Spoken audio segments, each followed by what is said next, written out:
Les invito a que podamos escuchar la palabra de nuestro Dios en el capítulo 27 de Mateo. Mateo 27, versículos del 32 al 61. Estamos ya casi finalizando, si no es que hoy finalizamos, nuestra serie de predicaciones basadas en el Evangelio de Mateo, el Evangelio del Rey. Hemos visto cómo a lo largo de Mateo Dios presenta a Jesús como el Rey Todopoderoso. Y hoy vamos a ver cómo también, incluso en la muerte, Dios sigue siendo Rey. Leamos juntos la palabra de nuestro Dios. Sigamos juntos la palabra de nuestro Dios. La palabra de Dios dice, Mateo 27, 32 al 61, al salir encontraron un hombre de Cirene que se llamaba Simón y lo obligaron a llevar la cruz. Llegaron a un lugar llamado Gólgota, que significa lugar de la calavera. Ahí le dieron a Jesús vino mezclado con hiel, pero después de probarlo, se negó a beberlo. Lo crucificaron y repartieron su ropa echando suertes y se sentaron a vigilarlo. Encima de su cabeza pusieron por escrito la causa de su condena. Este es el Rey de los judíos. Con él crucificaron a dos bandidos, uno a su derecha y otro a su izquierda. Los que pasaban meneaban la cabeza y blasfemaban contra él. Tú que destruyes el templo en 3 días y lo reconstruyes, sálvate a ti mismo. Si eres el Hijo de Dios, baja de la cruz. De la misma manera se burlaban de él los jefes de los sacerdotes, junto con los maestros de la ley y los ancianos. Salvo a otros, decían, pero no puede salvarse a sí mismo, y es el Rey de Israel. Que baje ahora de la cruz y así creeremos en él. Él confía en Dios, pues que lo libre de Dios ahora. Si de veras lo quiere, ¿acaso no dijo, yo soy el Hijo de Dios?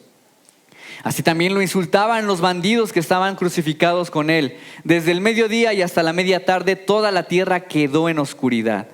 Como a las 3 de la tarde, Jesús gritó con fuerza, Elí, Elí, lama sabactani, que significa, Dios mío, ¿por qué me has desamparado? Cuando lo oyeron algunos de los que estaban allí, dijeron, está llamando a Elías.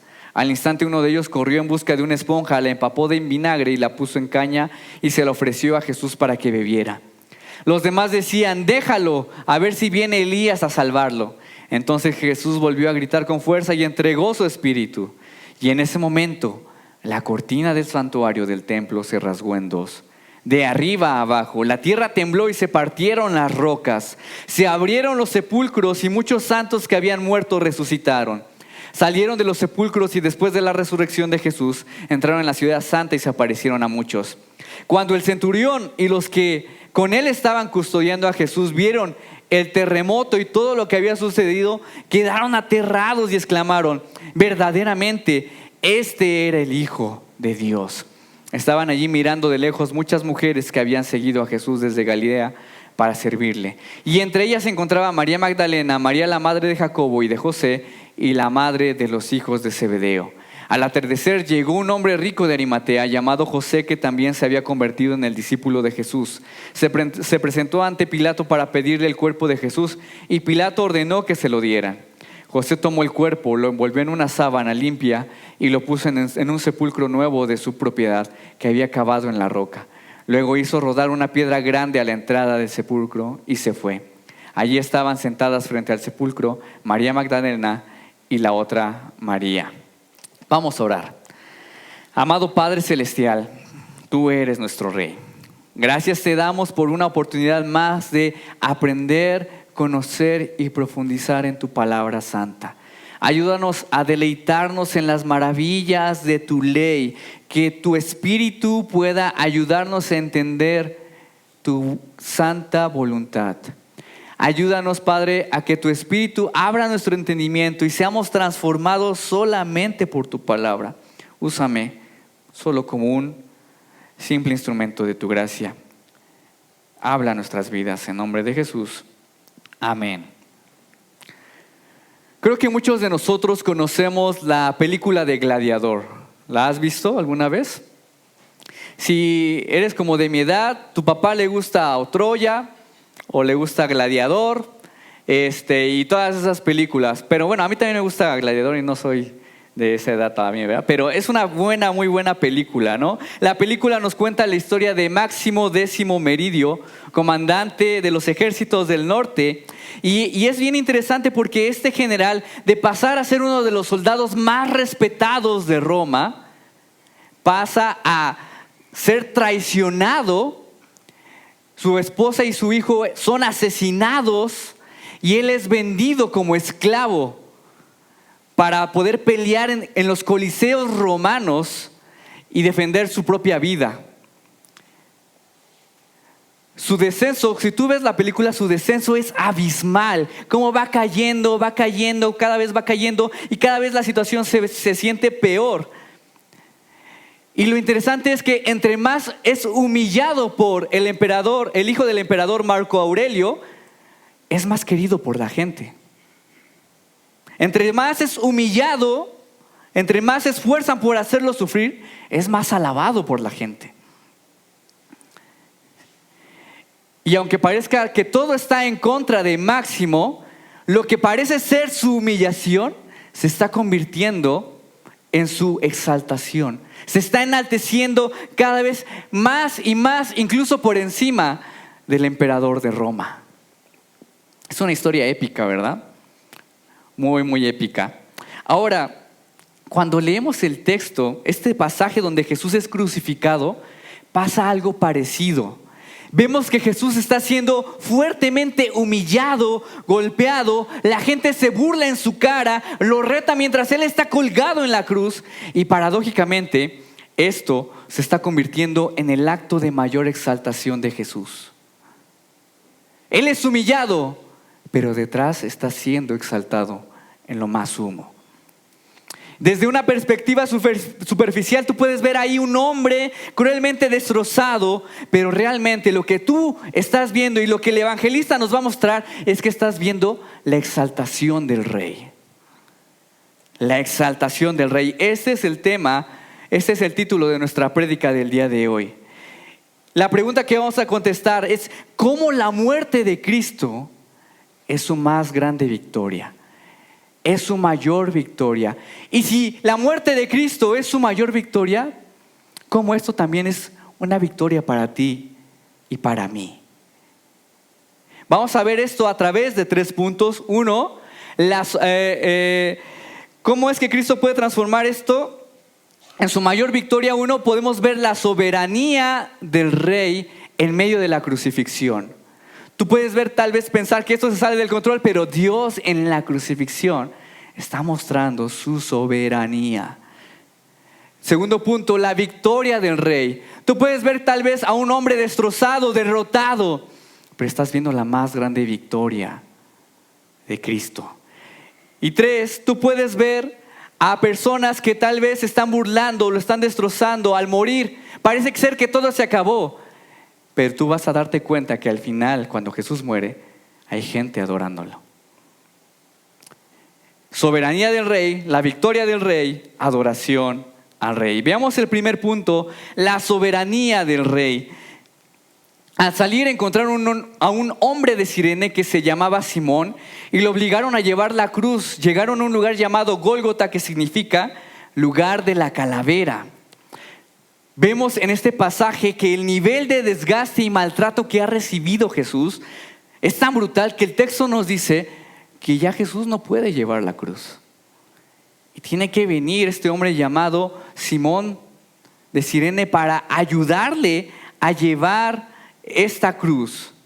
Vemos a un Jesús derrotado, parece.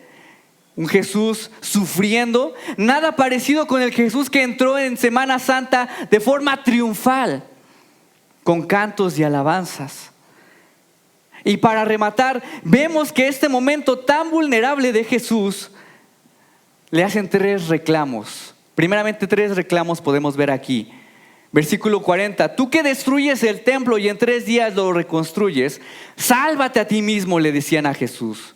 Si eres el Hijo de Dios, baja de la cruz.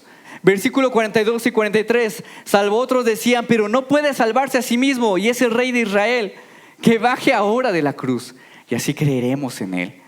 Él confía en Dios, pues que lo libre Dios, Ahora, si de veras lo quiere, ¿acaso no dijo, yo soy el Hijo de Dios?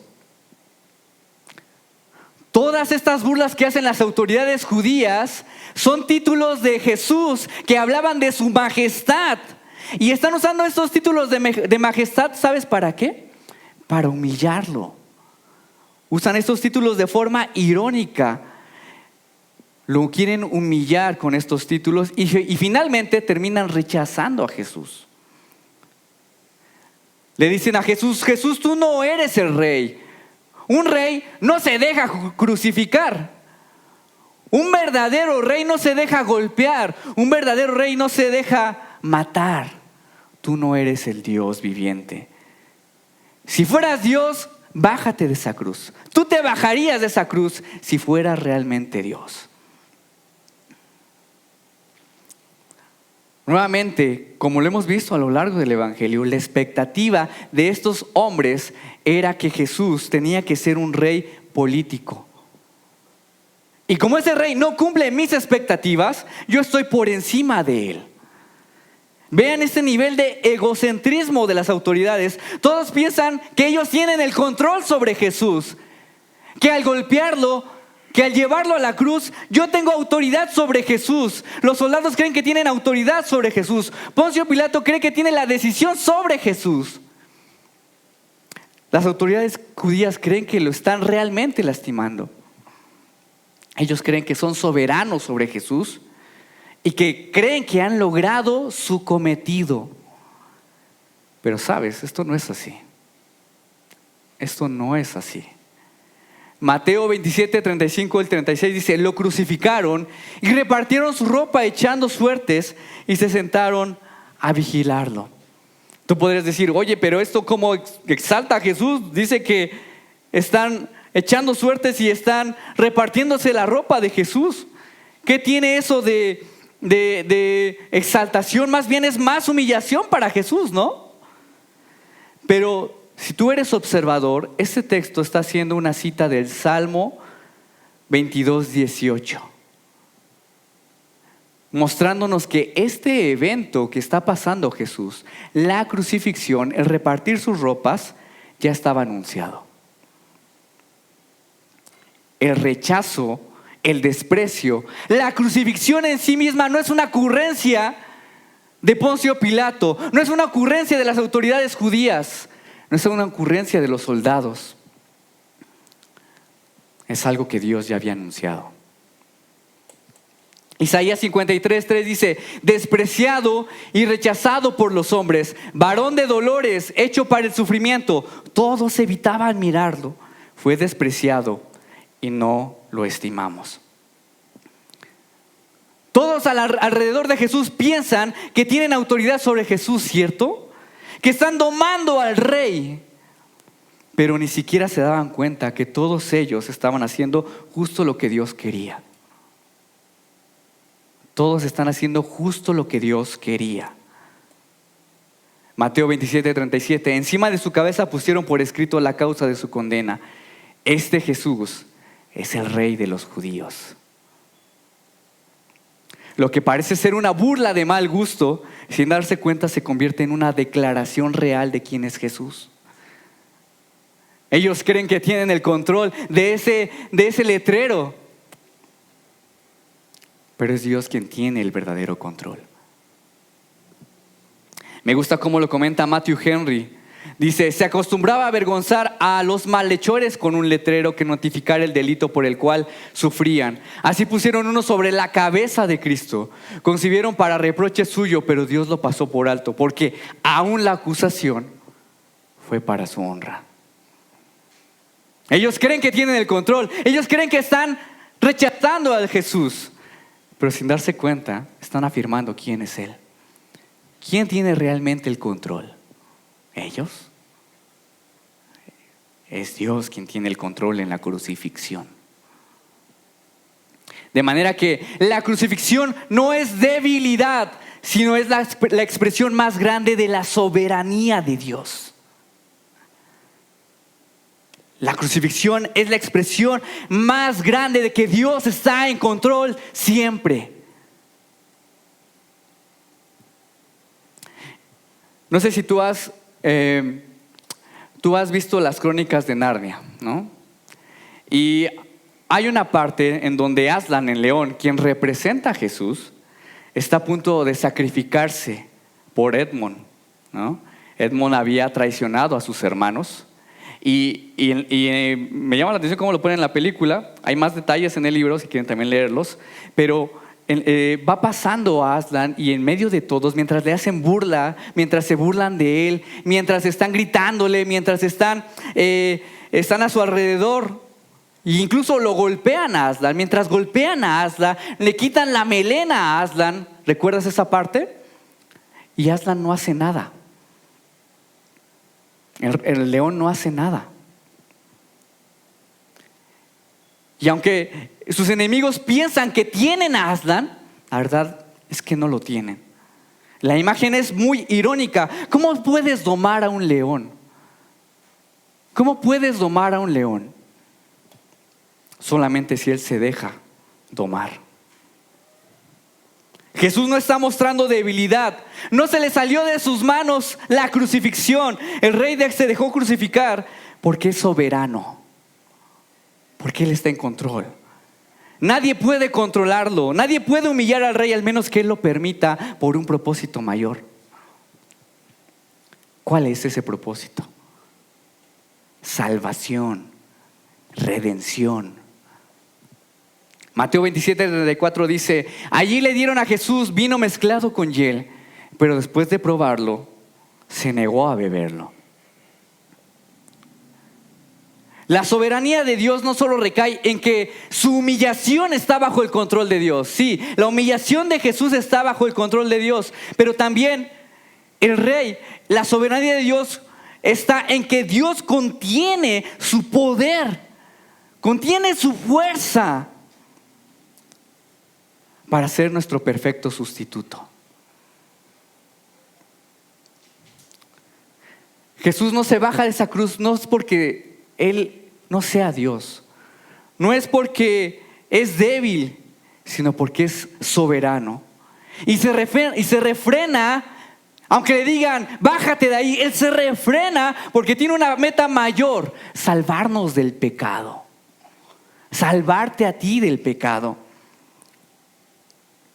Entonces, si el caos en la cruz siempre estuvo bajo el dominio de Dios, ¿cómo eso habla el caos que tú y yo vivimos hoy en día? ¿Cómo eso habla el caos que tú y yo vivimos en nuestro país, en nuestro trabajo, el caos en la enfermedad, el caos en tus finanzas? A veces, al ver los problemas que vemos en nuestro mundo, las injusticias que vemos en nuestro mundo, sentimos que ya no hay nada que hacer, ¿no? No sé si te ha pasado, sale una noticia tras otra y ¿habrá algo que podamos hacer? ¿Podemos hacer algo para repararlo? ¿Tenemos que tomar el control porque Dios no está haciendo nada? ¿A Dios se le salió de las manos? Pero si confías que Dios es soberano en el caos, puedes descansar que aun cuando las cosas no salen como tú quisieras o como tú esperabas, Dios sigue cumpliendo sus designios. Eso es lo que nos muestra la cruz. Parece que no se está cumpliendo el propósito, pero Dios está en control. Tú ves caos, tú puedes ver problemas, injusticias, pero Dios sigue cumpliendo sus designios. Eso es lo que nos muestra la crucifixión. La crucifixión nos da esa gran certeza de que en este mundo caído, la crucifixión nos muestra, la cruz nos muestra que el sinónimo de desastre, que este desastre que tú y yo vivimos, Jesús está por encima. Él está por encima de cualquier desastre y lo transforma para tu bien. Entonces, tú puedes ver en la crucifixión humillación, pero la realidad es que Jesús está demostrando el dominio de Dios para nuestra redención. La crucifixión es una derrota. La crucifixión nos muestra que el Dios soberano sigue actuando. Pero también la crucifixión nos muestra que hay una gran victoria. No nos muestra a Cristo derrotado, nos muestra la victoria también de Dios. La victoria del Rey. Desde el mediodía y hasta la media tarde, toda la tierra quedó en oscuridad. Como a las 3 de la tarde, Jesús gritó con fuerza: Elí, Elí, lama sabactani, que significa: Dios mío, ¿por qué me has desamparado? Algunos podrían pensar que lo peor ya pasó para Jesús, pero no es así. Apenas comenzaba. Lo peor para Jesús apenas comenzaba. Mateo nos dice que cuando Jesús fue crucificado era mediodía. El sol estaba en su punto, pero estaba lleno de oscuridad. ¿Recuerdas en la Biblia un momento así?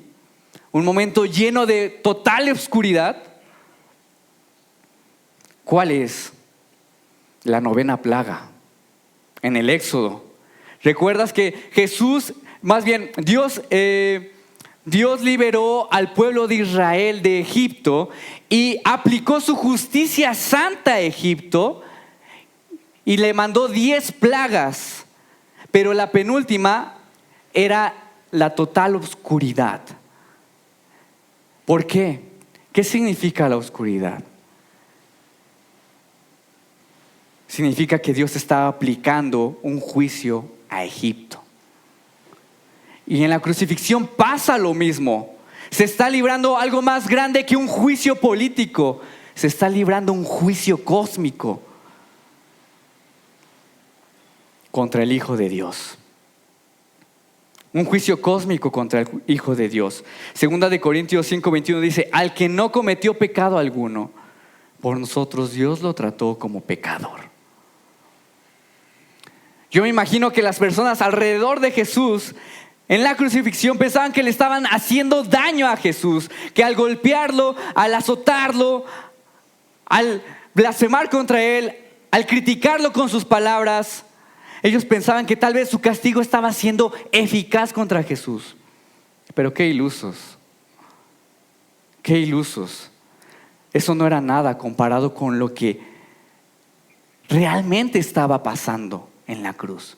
Jesús estaba llevando el castigo de los pecados de toda la humanidad. Y es un peso indescriptible, un dolor indescriptible. No se compara con ser atravesado por los clavos en las manos. No se compara con el dolor que estaba sintiendo Jesús previo. Es un dolor y un peso indescriptible. Si tú alguna vez has dicho: ¿por qué a mí, Dios? Si tú alguna vez dices: ¿por qué me estás castigando, Dios? ¿Alguna vez has dicho eso? ¿Qué he hecho, Dios? No sabes lo que estás diciendo. No sabes lo que estás diciendo. No tienes idea de qué realmente es el castigo de Dios. Hay personas que piensan que Dios tal vez les está haciendo pagar un pecado por algo que hicieron y me está yendo mal y este es el castigo de Dios. Dios está cobrando algo que yo hice. Y es verdad, nuestros pecados tienen consecuencias. Pero si piensas que eso es realmente el castigo de Dios, mira la cruz. Mira la cruz. Mira al Hijo de Dios. Mira cómo Él grita: Dios mío, ¿por qué me has desamparado? Ese es el castigo. Abandonado. El dolor más intenso de Jesús no fue que su cuerpo fuera atravesado, cortado, sino que su relación con el Padre fuera cortada de tajo. Ese es el verdadero sufrimiento. Ahora que soy papá, una de las cosas más bonitas que he experimentado es que se diga papá, ¿no? Creo que lo han escuchado aquí. Estoy aquí y papá quiere que lo cargue, ¿no? Y cuando él me grita y me dice, papá, yo quiero ir a él, ¿no? Y lo quiero abrazar, nos reímos y nos abrazamos y es algo muy bonito, la verdad. ¿Verdad? Pero pensar que Seth, cuando él me diga papá y yo pensar que no acudo a él, pensar que no voy a ir a él, eso me quiebra el corazón. O sea, tan solo pensarlo, tan solo el pensar que yo no acudiría a Seth si él dice papá, así de bebecito, me quiebra el corazón. Pero eso fue lo que realmente pasó en la cruz. Jesús está gritando, Dios mío, y sabe que no va a haber nadie que le conteste. Sabe que no va a haber nadie que lo consuele. Sabe que no va a haber nadie que acuda a Él. Él lo sabe. Nadie lo va a consolar. Hay un silencio cósmico. Está solo. Está aislado el Hijo de Dios. De manera que en la crucifixión hay un dolor más grande que ser atravesado de pies y manos. El Hijo de Dios es castigado y abandonado por nuestros pecados. Cuando las personas ven el mundo, el país y dicen, parece que Dios nos ha abandonado. Dios no está aquí. ¿Puedes ver esto? Ve lo que está pasando, las guerras. Dios nos ha abandonado. Dios está lejos de nosotros. Dios ha abandonado a la ciudad. No sabemos lo que decimos también. Personas dicen, Dios me ha abandonado, ya, Dios se alejó de mí, ya no siento que esté conmigo. ¿En serio?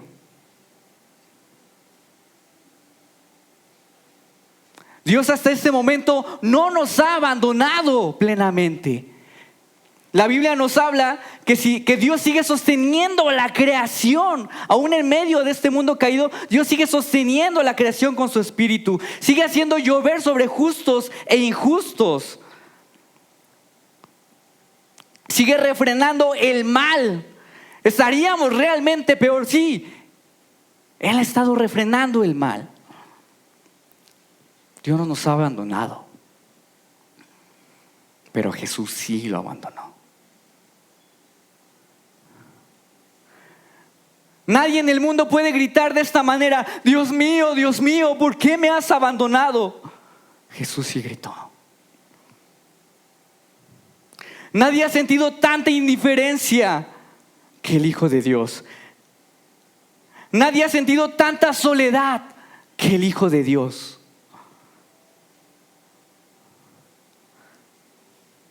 Y bajo esta verdad, nuestras aflicciones, nuestras derrotas, lucen pequeñas, lucen diminutas con lo que estaba experimentando el Hijo de Dios. El punto 2 es la victoria de Cristo. ¿Cómo esto es una victoria? ¿Cómo esto es una victoria? Abandonado por Dios. ¿Cómo esto es una victoria? Versículo 27, versículos 50 y 51. Entonces Jesús volvió a gritar con fuerza y entregó su espíritu. Y en ese momento la cortina del santuario del templo se rasgó en dos.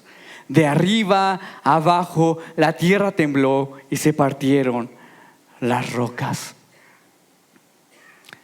He escuchado a personas que dicen, ¿sabes? Jesús no hizo ninguna diferencia al venir en este mundo y morir. El mundo sigue estando igual o peor. ¿Has escuchado eso alguna vez? Jesús no hizo diferencia. Jesús se sacrificó para nada. Pero el texto nos muestra que en el momento que Cristo entrega su espíritu, hay implicaciones inmediatas en el mundo, en nosotros. Lo primero que vemos es que la cortina del templo dice aquí que se rasgó a la mitad. ¿Qué tiene de relevante una cortina? ¿Qué tiene de relevante una cortina con nosotros? Pues bastante, porque en el diseño del templo, esta cortina era lo que separaba el lugar santo del lugar santísimo, de estar cerca de la presencia total de Dios. Y solo el sacerdote podía entrar a la presencia total de Dios. Y muchos, cuando entraban a la presencia total de Dios, morían.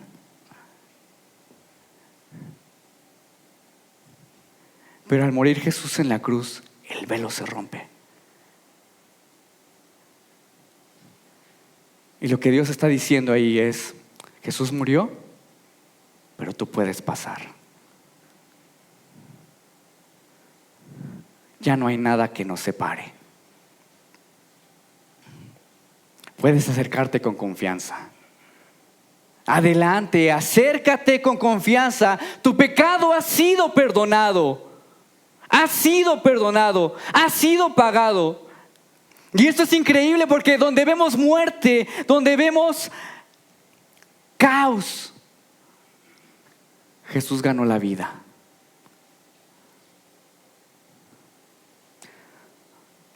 Donde nosotros vemos un cuerpo cortado, Dios estaba cortando el pecado de raíz. Mientras que nosotros vemos a Cristo separándose del Padre, al mismo tiempo nos está reconciliando con Él. Y esta es la paradoja de la victoria de Cristo, que da muerte al pecado a través de su muerte. Al morir ganó, te ganó a ti. Primera de Juan 5:4 dice: porque todo lo que ha nacido de Dios vence al mundo. Y esta es la victoria que vence al mundo, nuestra fe. Jesús gritó en la cruz: ¿por qué me has abandonado? Me han abandonado, para que todo aquel que cree en Cristo Jesús y se arrepiente de sus pecados, ahora pueda decir: Jesús ha vencido mi pecado. Jesús murió para que tú seas reconciliado. Ya no soy culpable, ya no hay temor. Si sientes que has fallado como padre, si sientes que has fallado como esposo, como amigo, si sientes que no eres suficiente, si piensas que hay aspectos en tu vida que no pueden ser reparados porque se cortaron, si piensas que ya no tiene remedio algo en esta vida, mira la cruz. Ha sido reconciliado. Todo ha sido reparado en Cristo. Si tú has pensado a veces que solamente queda resignarte y cargar con el peso de la culpa, con el peso del dolor, la crucifixión nos dice que tu peor pecado no fue más grande que la gracia de Dios. En Cristo ya nada puede vencernos. En Cristo ni la muerte misma puede vencernos. Mateo 27, 52 al 53. Se abrieron los sepulcros y muchos santos que habían muerto resucitaron. Salieron de los sepulcros y después de la resurrección de Jesús, entraron en la ciudad santa y se parecieron a muchos. Pasó algo muy extraño aquí. Jesús muere y dice que se abren los sepulcros. Parece como una película de terror, ¿no? Un video musical de alguien famoso, ¿verdad? Pero ¿qué está pasando? ¿Por qué las tumbas se abren? ¿Por qué gente resucita en ese momento? Esto debe de entenderse así, que al morir Jesús no solo venció el pecado, sino también venció a la muerte misma. Douglas O'Donnell en su comentario dice lo siguiente: Jesús muere victorioso. Cristo vence al mundo, la oscuridad y el terremoto. Cristo vence al pecado, el velo rasgado. Cristo vence a la muerte, los cuerpos resucitados. Tú ves derrota, tú ves muerte. Lo que el evangelista nos dice es: yo veo que Cristo venció,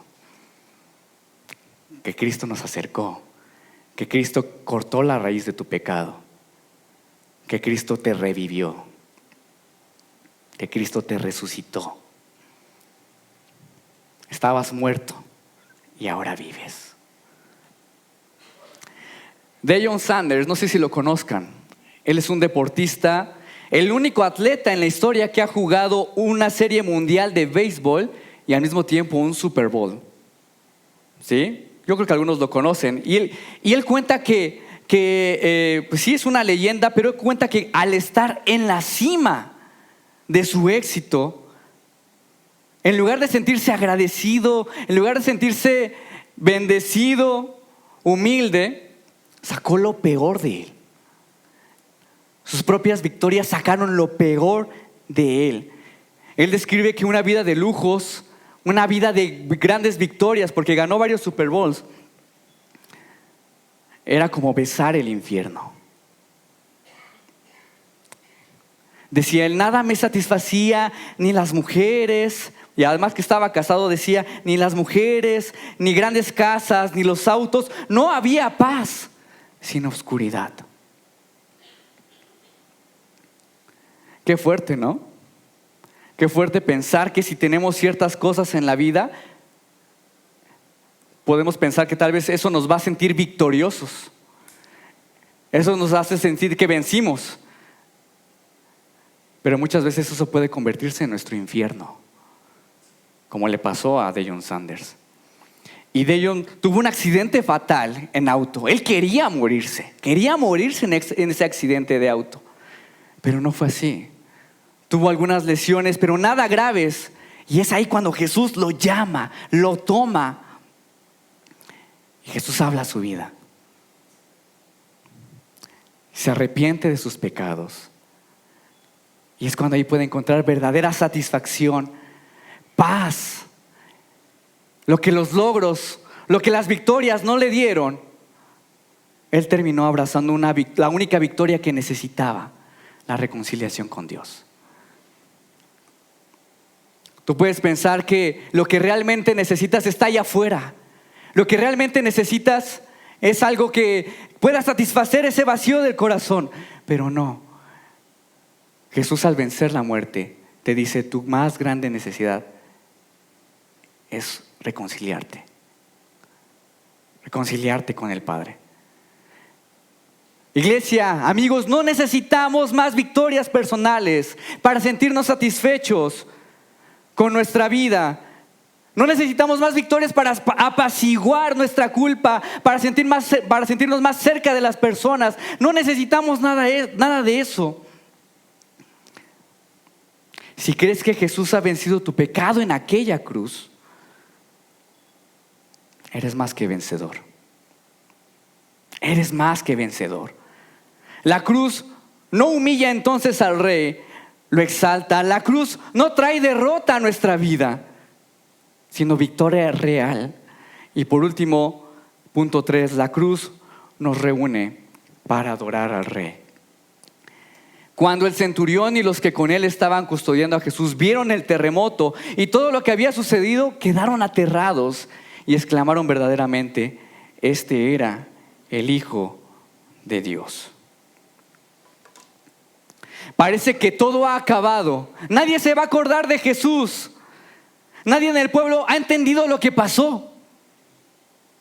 Parece ser que un hombre más murió en aquella cruz.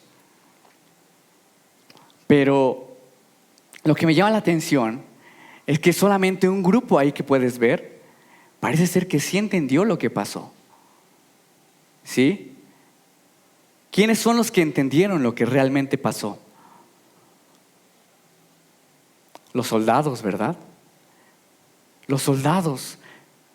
Y ellos estaban burlando de Jesús, lo golpeaban. Primero lo estaban golpeando, lo rechazaban, lo azotaban. Pero al final terminaron reconociendo la divinidad de Jesús. Estos serían los que menos pensaríamos que se convertirían, ¿verdad? Estos serían los que menos pensaríamos que se convertirían. Pero justamente la cruz nos muestra un propósito más. La cruz también atrae a Él a los que se oponen. El propósito de la cruz es atraer a Jesús a los que también se oponen, a los que tú pensarías que no pueden ser rescatados. Mateo 27, 55 al 60, vemos otro ejemplo. Al atardecer llegó un hombre rico de Arimatea llamado José, que también se había convertido en discípulo de Jesús. Se presentó ante Pilato para pedirle el cuerpo de Jesús y Pilato ordenó que se lo dieran. José tomó el cuerpo, lo envolvió en una sábana limpia y lo puso en un sepulcro nuevo de su propiedad que había cavado en la roca. Luego hizo rodar una piedra grande a la entrada del sepulcro y se fue. Vemos en los evangelios que José era miembro del Sanedrín. Este José de Arimatea era miembro del Sanedrín. Era parte del mismo grupo de líderes religiosos que había llamado a la crucifixión a Jesús. Pero José no estaba en desacuerdo. ¿Y prueba de esto qué es? Él le da una muerte digna a Jesús. Y termina adorando también al rey. Por un lado vemos a hombres paganos, hombres alejados de Dios, adorando al rey. Y por otro lado vemos también la contraparte, hombres religiosos, orgullosos, enfocados en ellos mismos. En José de Arimatea ahora vemos a este hombre adorando al rey. De manera que la cruz atrae a todo tipo de personas. Douglas O'Donnell dice lo siguiente: los que antes estaban lejos han sido acercados por la sangre de Cristo. Se cumple el Salmo 22:7 que profetizaba que las naciones adorarían al Rey justo y sufriente. Mediante la cruz de Cristo, los enemigos de Dios se acercan a Él. Piensa en alguien en tu vida que se opone a Dios y que se opone a ti también porque eres creyente. Piensa en alguien que tal vez haya alguien en tu trabajo, alguien en tu familia, incluso pueden ser hasta tus propios hijos, que se oponen a Dios. Que tú pensarías que es inimaginable verlos adorando a Dios. Piensa en esa persona. Para Él es la cruz. Muchas veces pensamos que porque es inimaginable que esas personas crean, nos alejamos, los abandonamos, no hacemos nada. Pero el Evangelio nos dice, para ellos es más que nada el Evangelio de Cristo. Y si tú has creído en el Evangelio, tú no solo quieres que tus amigos se conviertan, tú no solo quieres que tu familia, los que te caen bien, se conviertan, sino oras por el que se opone. Oras por el que se enoja con Dios. Oras por el que te reclama. Para Él es la cruz. Para Él es la cruz. George Mueller fue un hombre que se dedicó ferviente a la oración. Él hizo un refugio, se dedicó a toda su vida a dar refugio a más de 10,000 huérfanos. Y era muy apasionado por la Biblia, muy apasionado en la oración. Si puedes ver su biografía, está muy, muy padre. Y él era muy apasionado, pero también algo que hacía mucho y que acostumbraba mucho era orar por sus amigos que no creían, o por personas que no creían y se oponían a Dios. Algunos cuando oraba se convertían inmediatamente, ¿no? Pero hubo otros que no. Hubo una persona en especial por la cual George oró por 50 años. 50 años. No sé si tú estarías a orar todo ese tiempo por una persona que se opone a Dios. 50 años. Y George murió, la persona nunca se convirtió cuando él estaba vivo. Porque una vez que él muere, días después, Dios transformó su corazón. Tú quieres que esas personas, que los que ves alrededor de tu ciudad puedan adorar al Rey. ¿Lo anhelas? Oras por ellos. ¿Qué haces para acercar al Rey Todopoderoso a ellos? Si tú has sido impactado por el Rey Jesús,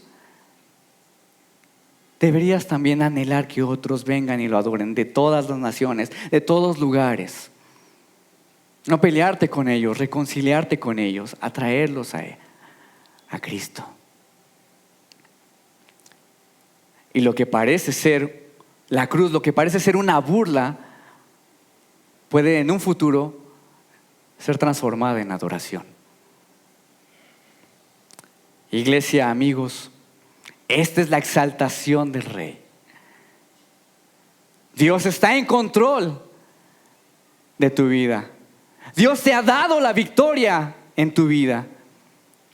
Dios te ha mandado a compartir de la victoria de Cristo a los que se oponen. ¿Qué harás? ¿Confías en eso? ¿Confías en ello?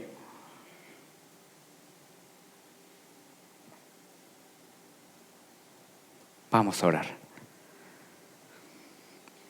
Amado Padre Celestial, te damos gracias, Señor, por la bendición de poder saber quién eres tú. Gracias, Señor, porque aunque muchos puedan ver en este texto debilidad, caos, puedan ver tristeza, derrota, tú lo has transformado para todo, para tu gloria, para tu exaltación. Y de la misma manera, Señor, ayúdanos a ver así nuestra vida, donde nosotros vemos desastre, caos, destrucción, poder ver que tú estás haciendo tu perfecta obra, confiar que tú estás en control, que aún el caos que vemos es parte de tus designios, estás cumpliendo tus designios. Que aún en la derrota podemos ver la victoria de una manera más espectacular en Cristo Jesús. Que aún en la oposición podemos ver que tú estás trayendo a toda persona de pueblo y nación. Gracias, Padre. Gracias, Señor. Ayúdanos a confiar, a creer, a mirar nuestra vida, a mirar el mundo bajo una perspectiva de exaltación del Rey. Gracias, Padre. Oramos esto en el nombre de Jesús. Amén.